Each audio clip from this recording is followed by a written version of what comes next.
হবে ম্যাডাম। থানায়? কেন? খুব এমার্জেন্সি, আমাদের সঙ্গে থানায় চলুন। আপনার নামে একটা ডায়েরি হয়েছে ম্যাডাম। কি বিষয়? কি করেছি আমি? প্লিজ ম্যাডাম, আপনি থানায় চলুন, সব বলছি। আমি এখন থানায় যেতে পারবো না, আমার একটা কাজ আছে। ওকে, তাহলে আমি এক কাজ করে একটু আইজি স্যারের সঙ্গে কথা বলুন, আমি ফোনে ধরে দিচ্ছি। হ্যালো হ্যালো স্যার, তুলসী রায়বর্মন ম্যাডামকে পেয়েছি। ওনাকে বলেছি আমার সঙ্গে থানায় যেতে, কিন্তু উনি এখন যেতে চাইছেন না। ফোনটা দেবো একবার, কথা বলবেন? কথা বলবেন। হ্যালো, ম্যাডাম, আপনার নামে একটা ডায়েরি হয়েছে। উনি আশা করি আপনাকে বলেছেন আপনি কিছু করার জন্য থানায় আসুন। আপনার ভালোর জন্যই বলছি, একটু কোঅপারেট করুন, নইলে আপনারই সমস্যা পড়বে। Please madam, please. ওদের শরীরে এই অবস্থা, ওকে ফেলে যাওয়াটা কি ঠিক হবে?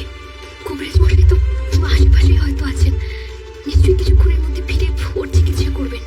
উনি এলে উনি চিকিৎসা ঠিক করবেন, কিন্তু কি হয়েছে না হয়েছে বোঝার আগে অগ্নিকে এদের হাতে তুলে দেওয়াটা কি ঠিক হবে? কিন্তু না গেলেও তো হবে না দেখছি। ঠিক আছে, আমি আসছি। Thank you madam. Thank you madam. চলুন।